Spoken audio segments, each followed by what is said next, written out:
Hey, welcome to another episode of Three Conservative Gimps, where we stand as one and we're proud. We're Americans, damn it. And welcome to the show. Hope everybody's had a great week. Artemis 2 is on its way home. And another so far, a successful flight to the moon. First time in 50 plus years we've had a manned mission to the moon. Awesome. Hope everybody's having a great week. Hope you all had a great Easter this past Sunday. So let's get this show going. Let's welcome all. By the way, it's just two of us tonight. Lloyd is on his way to Florida for the South Florida drone meetup, and he should be just about ready to land in West Palm Beach. I think he's going to be there at 9 p.m. Eastern time, which that'd be 7 p.m. here. So let's welcome all the way from the blue state of New York. Let's welcome Charles Gillespie. Welcome, Charles. How are you today? Hey, Art. Hey, everybody in the chat. I'm doing well. Good. Had a lovely day. Mom and I went out. The weather was just lovely. It was like, low to mid 60s, very bright and sunny, breezy. So we went out for a little bit of a drive, did a quick little bit of shopping to get us through the next few days, and then came home. Oh, good. Wonderful. How was your Easter? Did you have a good Easter? Yep. It's very quiet. Good. Very nice and quiet. Same here. I stayed home. I guess Saturday while I was at work, my niece dropped off some goodies for me, and they were nice and tasty. They were, it looked like some kind of cookie treat that had M&Ms and chocolate chips, and what else did it have? Oh, it had butterscotch chips in it. It was good. Ooh, they're nice. And one Cadbury egg, which was good. Mm-hmm. So stayed home, relaxed, and yeah. So yeah, we got a good crowd tonight. Let's see. We got Jay Bird. Hey Joey, good to see you. And we got TJ. Good to see you. And of course, Charles. So a lot of stuff happening. We've got a ceasefire going, and I wonder how long that's going to last. Well, I know that Iran is saying that it never started because Israel is still taking out Hamas targets in Jordan. But those unless I'm using the wrong terrorist group name. Yeah, not Hamas. It'd be Hezbollah. Okay, Hezbollah. Because Israel is still taking out those targets, right? And they're saying no, because you're shooting at our proxies. That's not a ceasefire. And it's like, well, we're not continuing to tear apart your country, so right. You shouldn't really be admitting that these people are working for you. Right. That's right. And from what I've heard this afternoon, they've kind of slowed it down quite a bit. And from what I'm hearing, they're still firing missiles or drones into the Strait of Hormuz. I mean, what kind of ceasefire is that? Well, it really isn't. I mean, this part of it so far, right, seems like kind of a sham. Yeah, to me, it's they're lying. All they're trying to do is, get a reprieve, buying time to regroup. Right, buying time, because they lie all the time. And I think what Trump should do is finish the job. get rid of the IRGC and the Basij and help the Iranian people take back their country. And Yeah, I mean, all this nonsense, saying that there's regime change when the IRGC is still there and there's still supposedly, technically speaking, an Ayatollah there. That's not regime change, right. And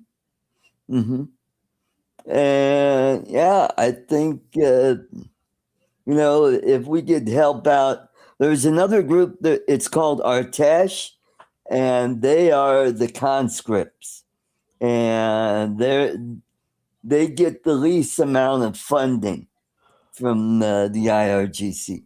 So they ought to, help arm them to overthrow this government, unless they're just as entrenched with the ideology as the IRGC, which then it's just fait accompli. And then you have these thugs going around the Basij, who are the strong armed of the IRGC. If they could, and they've been taking those people out one by one. Who's been taking them out? Yeah, Israel's taking them out. Oh, and okay. Yeah, because basically what's going on is they've got people on the ground telling them where these people are that have their checkpoints, and the checkpoints just disappear. And so if on one hand, this is kind of will give them a little breather, and then we're constantly listening to chatter, because right now they're not saying much, because they know if they get on their cell phone, get on a landline or radio, they know they're being surveilled. And so they want to be as quiet as possible. But if we could lull them into a false sense of security, and they think they've got the upper hand, then then we could go in, then we could definitively say, all right, here's where these guys are, let's take them out. So because I think we just gotta, has to be regime change, because we can't we can't make negotiate or make a treaty or whatever, or negotiation or whatever you want to call it, with just another Islamic government. Right. It's not what it's really, it's not going to be helpful. It's not sort of what we promised, what I'll call the Persian people. Right. And in the long run, it's going to come back to bite us. Right. And then you got idiots in our own country, especially the Democrats, that are just being a-holes, just calling them taco, Trump, Trump, taco. Trump always chickens out. Always chickens out, yeah. But I mean, that's I mean, they think that they can goad Trump into doing something stupid, and there's just no way. No, there's just no way. Yeah, they're playing checkers while he's playing 3D chess. Yeah, and the thing is, it's not. I mean, we call it hypocrisy because on the one hand, everybody was clutching their pearls about the thought that we were going to completely glass Iran, which is never what Trump said. I mean, yes, he said their civilization would die, but that was because the next step was to take out all their power generating stations, and taking out a lot of bridges, taking out the infrastructure, but not taking out the people. Right. And believe it or not, and so they were clutching their pearls over that while secretly hoping that he would do that, because then they feel that they really would have the right to use the 25th Amendment to get him out. Right. And so now that he hasn't done that, they're like, well, what do we do next? Well, let's try and get him to do that. What we secretly wanted him to do all along. And no, ain't happening. Right. So we're a little over 40 days into this conflict. And one thing I've noticed, the price of gas has started to fall. And my Senator Hickenlooper, he's blasting Trump, saying, "Oh, you're wrecking the world's economy with the price of oil going up." That's only the only thing that's causing the cost to go up is the shipping through the Strait of Hormuz. And only 20% of the world's energy goes through that area. And what they don't realize is, excuse me, is Saudi Arabia is now moving a lot of that oil to their west coast, away from the Strait of Hormuz. And although that's only a drop in the bucket doing that, but at least it's a start. And apparently, I was going to say, apparently within the last, 24 hours or so, apparently the price of oil has dropped almost 16% at the barrel. Went from like $116 down to like $90. Now it does still need to come down low, and our prices are still going up here in New York.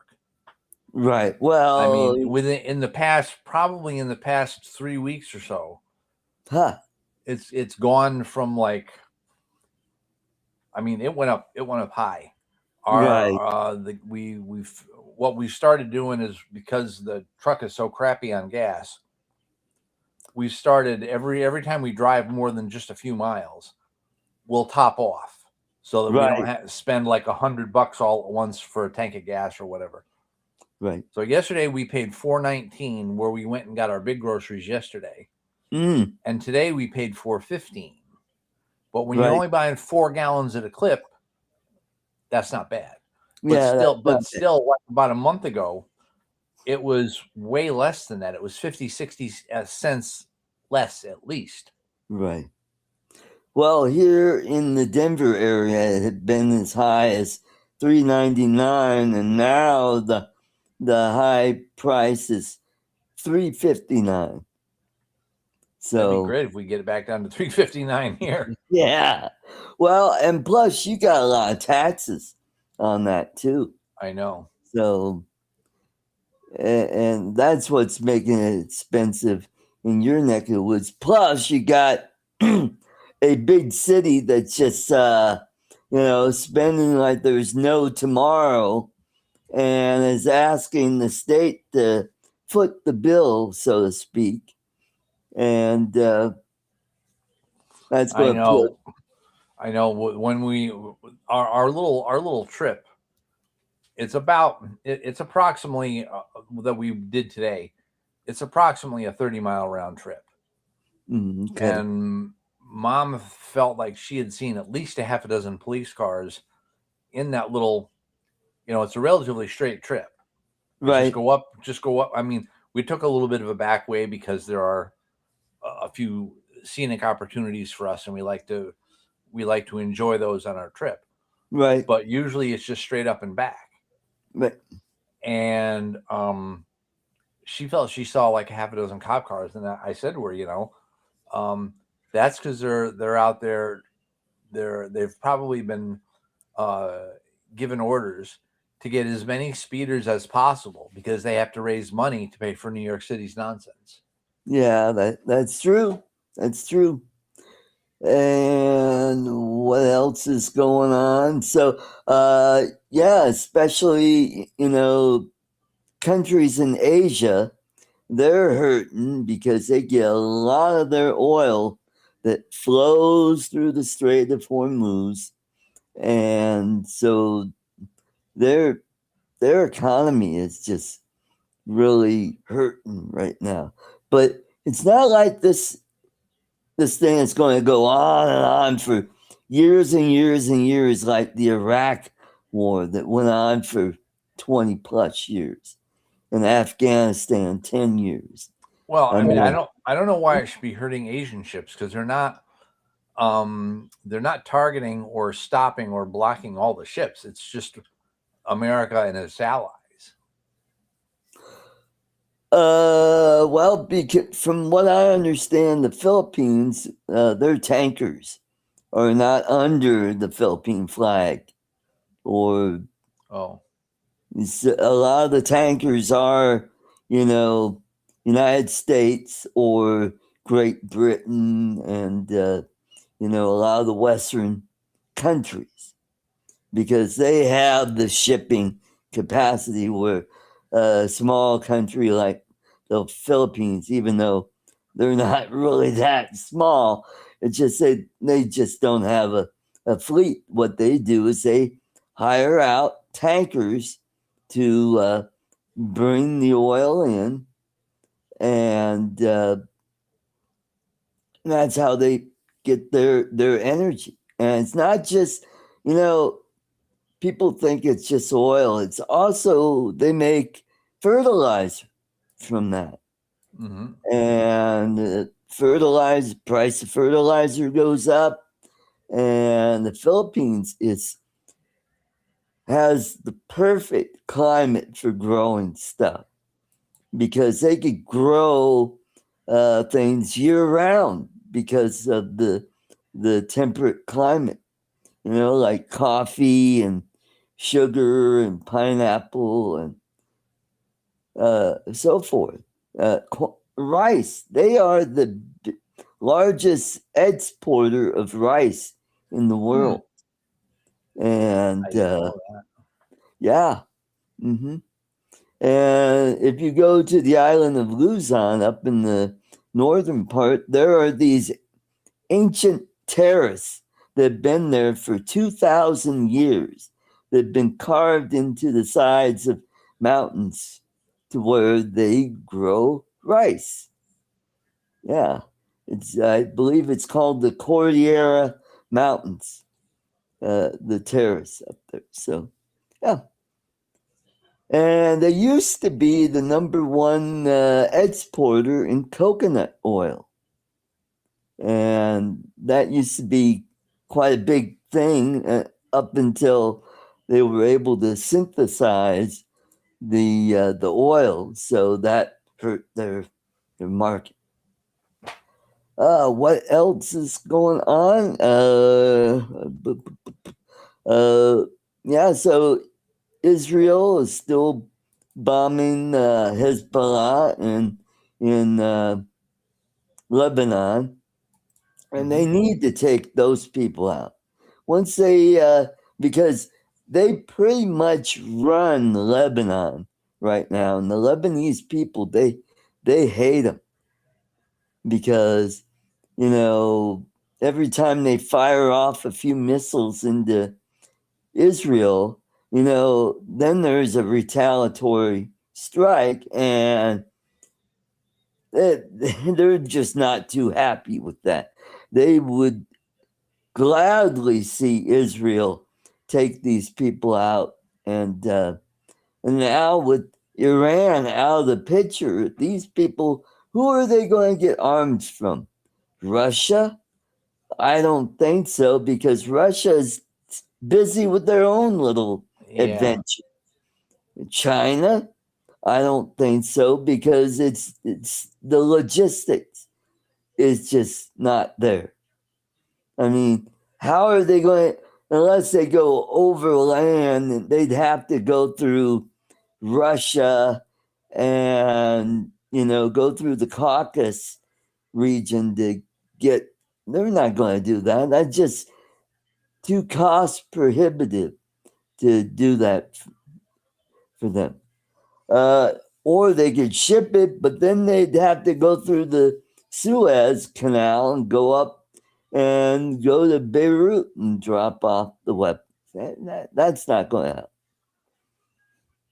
So, well, where there's a will, there's a way. That's true. But they don't have any money. How are they going to pay off? Are they just going to give those weapons out of the goodness of their hearts? Oh yeah, China give you a weapon. We loan you a weapon and charge later. Charge later. You give us rice and we give you weapons. Yeah.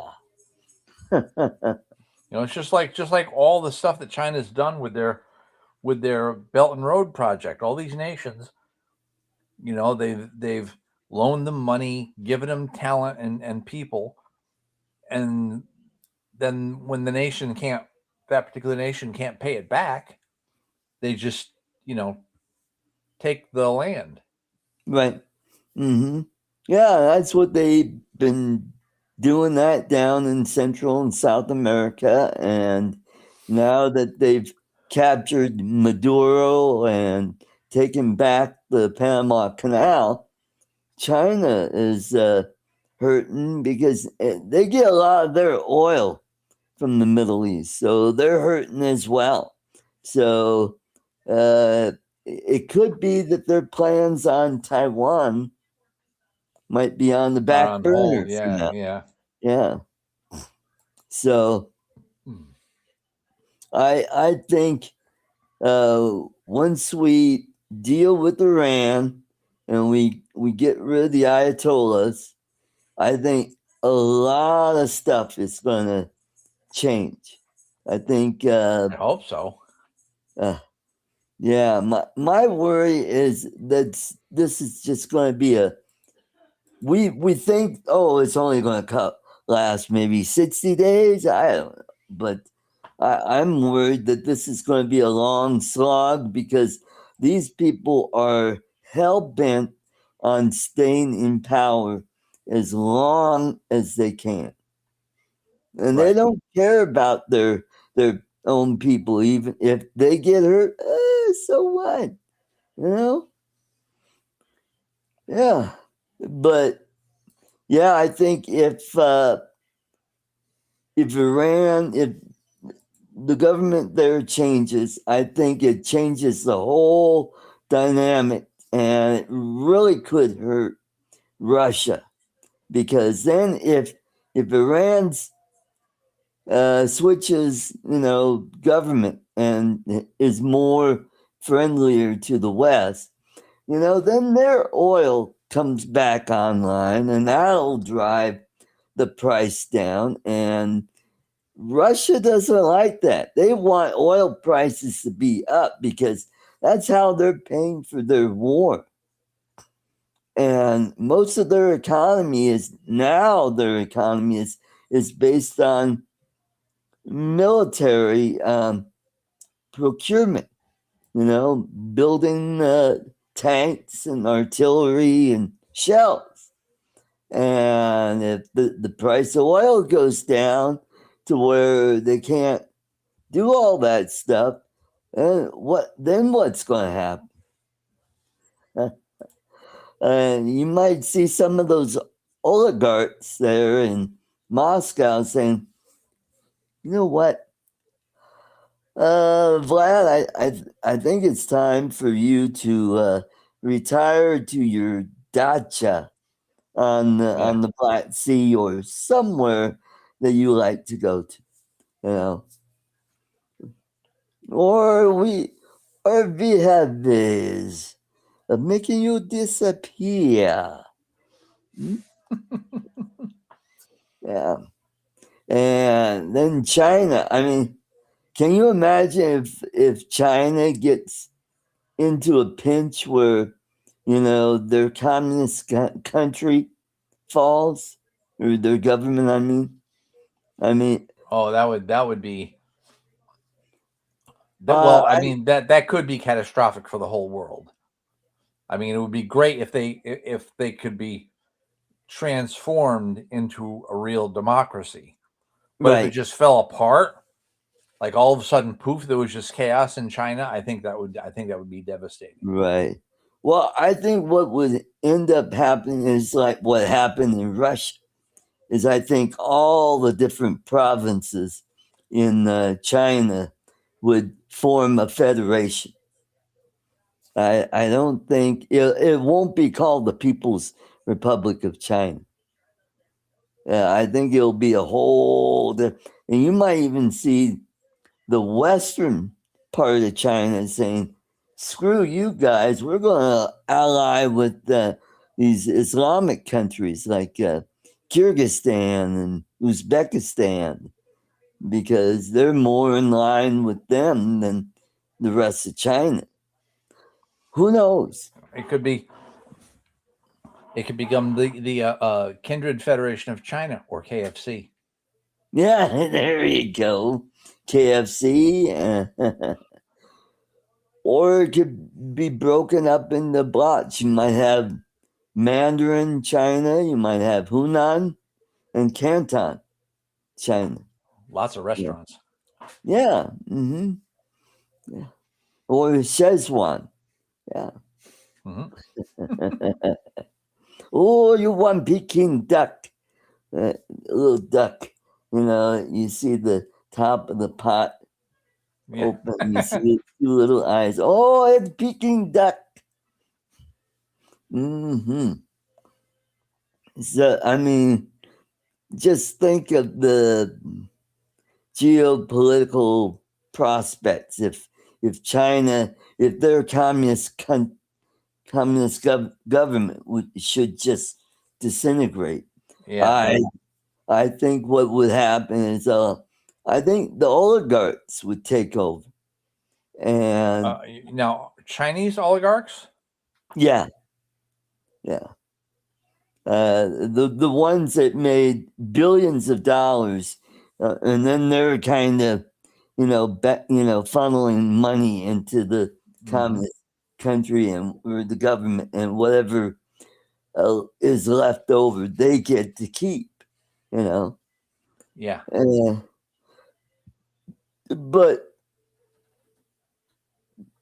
that would stabilize. And then that way you wouldn't have any adversarial governments.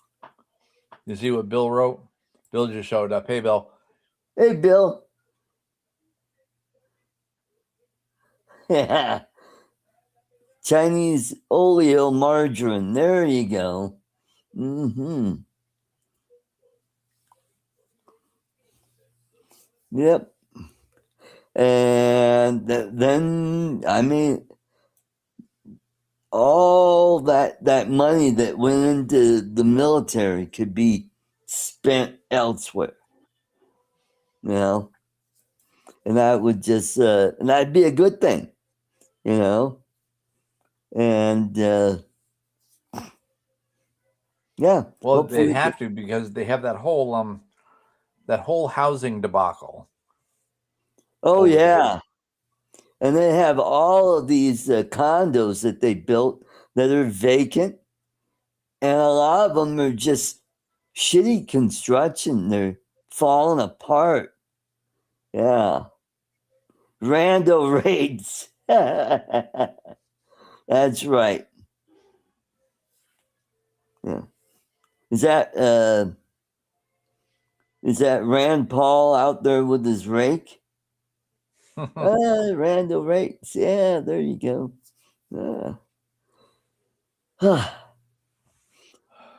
So we have this idiot,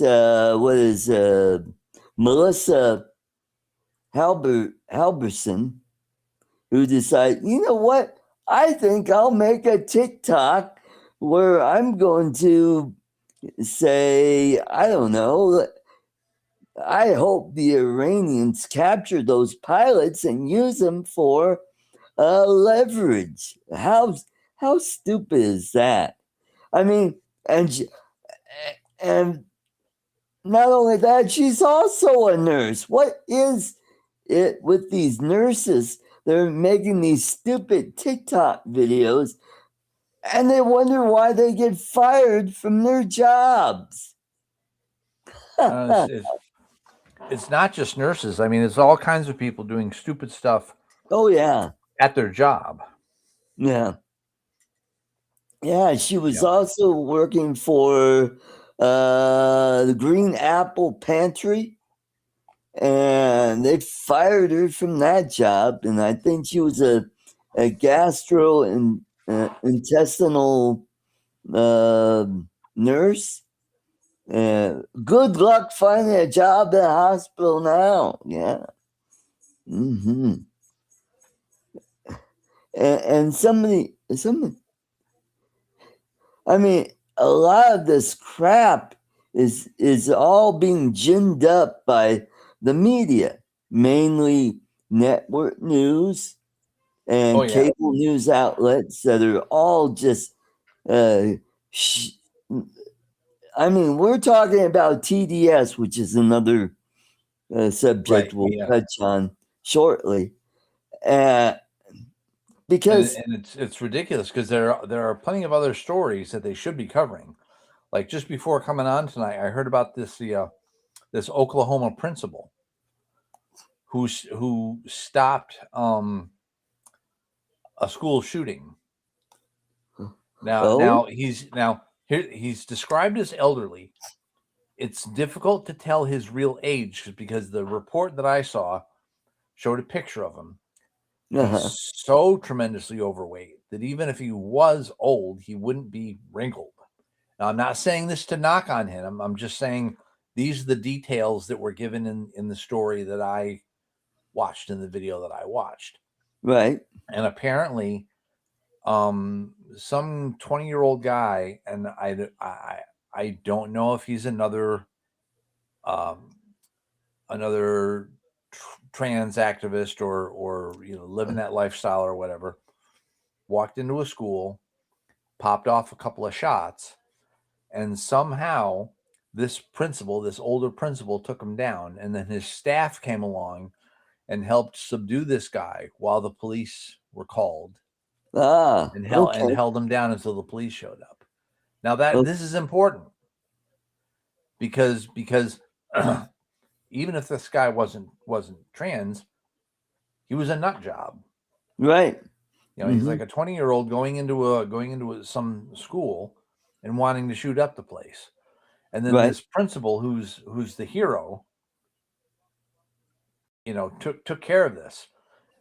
And this is the kind of stuff that should be being shown on the news. Right. Mm-hmm. That's right. And it just, ever since 2015, it's just been nonstop TDS on TV. I mean, you see, I mean, when Trump won, you saw that idiot kid screaming at the sky. Yeah. That's where the term snowflake got started. And it just went on and on and on. And then while Biden was president, they were trying to do everything in their power to destroy this guy, to make sure he wouldn't run again, and making up shit as they went along. Oh, instead of it being a misdemeanor, we'll make it a felony. Not only just one, but we'll make it 34 counts of felon, which is basically, it was a bookkeeping error that you end up getting a felony.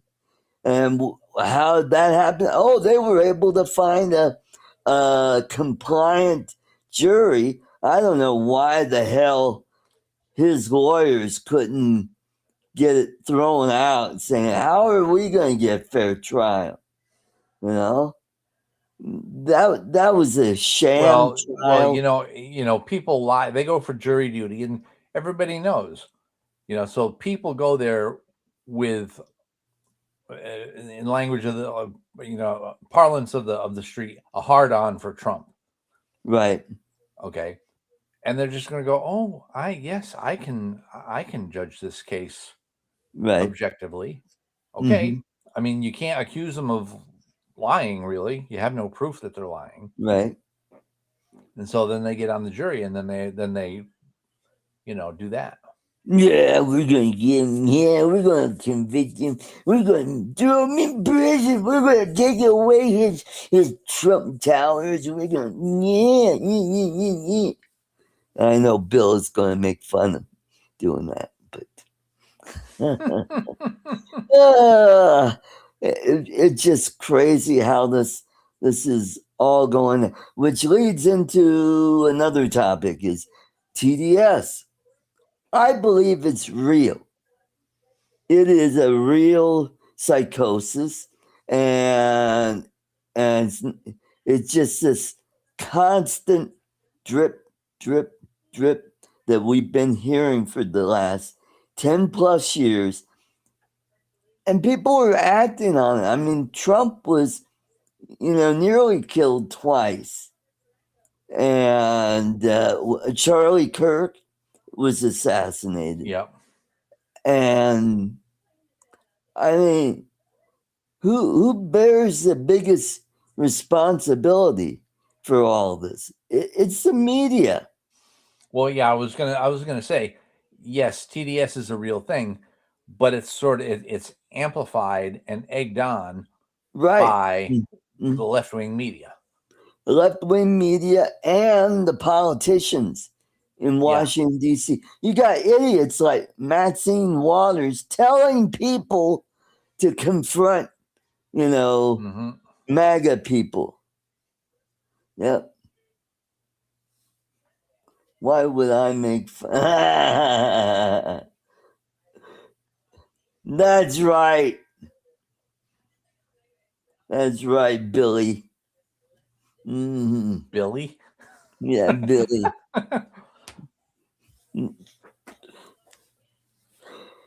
Yeah, and then you got former President Biden calling Trump an existential threat. Oh, yeah. Come on. Just because he has a different opinion or a different way of, doing things doesn't make him an existential threat.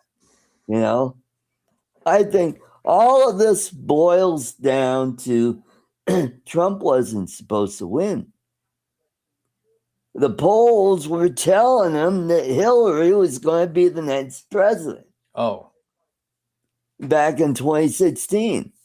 And when he won, that time between November and January, that's when they went into full panic mode at the White House.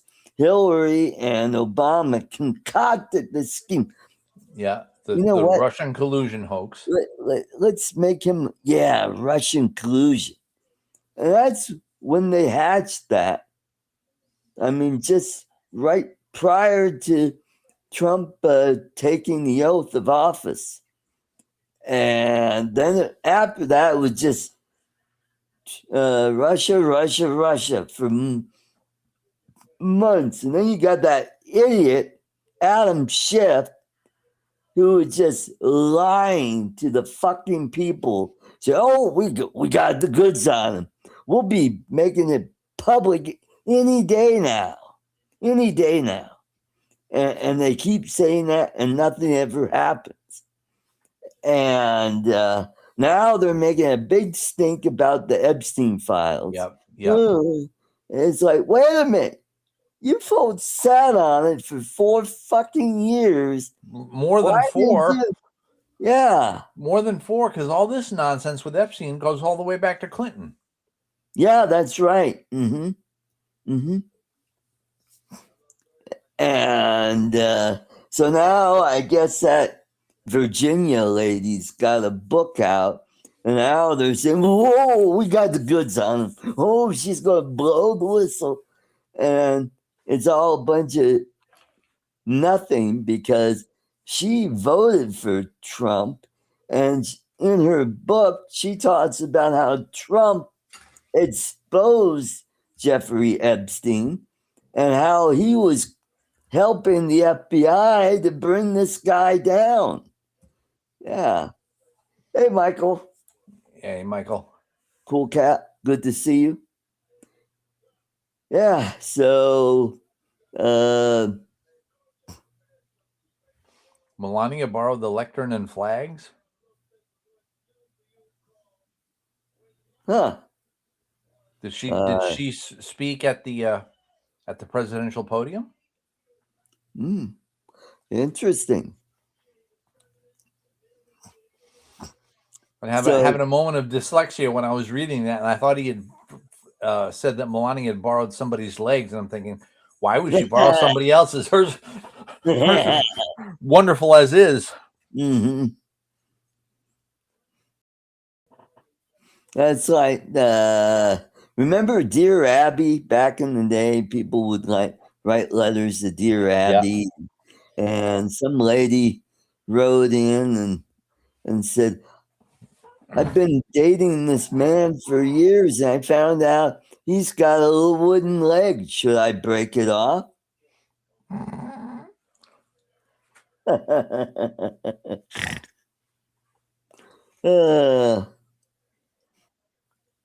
Tumblr. Okay. And way more skilled, imaginative, and experienced people were pushed out. I see. Okay. So, yeah, and Colorado used to be a reliably red state, although we had a habit of splitting our Senate seats. We like to have one Republican, one Democrat. And then during the 90s and early 2000s, that's when we got a whole wave of young people, and especially people from blue states, move in and flip the state blue. Now we're a blue state, and my God, I shouldn't have to tell you, live in a blue state, so all the ridiculous crap that goes through the state house just gets plowed through. Ugh. That's why I want to get, when I retire, I'm getting the hell out of Colorado, because it's going to take a good 20 years before this state turns back to red, or at least I think those Alaska seats that you were talking about were national seats. Oh, okay. Cool. Interesting. So we made it to an hour. Yes. So I want to thank everybody in the chat. Yeah, we got 0 people watching. Oh, you're kidding. Well, everybody's down in Florida right now. So I hope you all have a wonderful weekend. Hope you, those of you that have gone to Florida, hope you enjoy your time down there. I'm still debating on whether I should do a show tomorrow, because it'll just be Dominic and me. Because Bill will be busy, Lon will be in Florida, and Lloyd will be in Florida. Everybody in the chat will be in Florida. So, hope you all have a wonderful weekend. Take care and God bless. Good night, y'all. Good night, folks. Don't forget, tune in to Artco Drones and Entertainment live stream for more exciting content every Friday night at 5.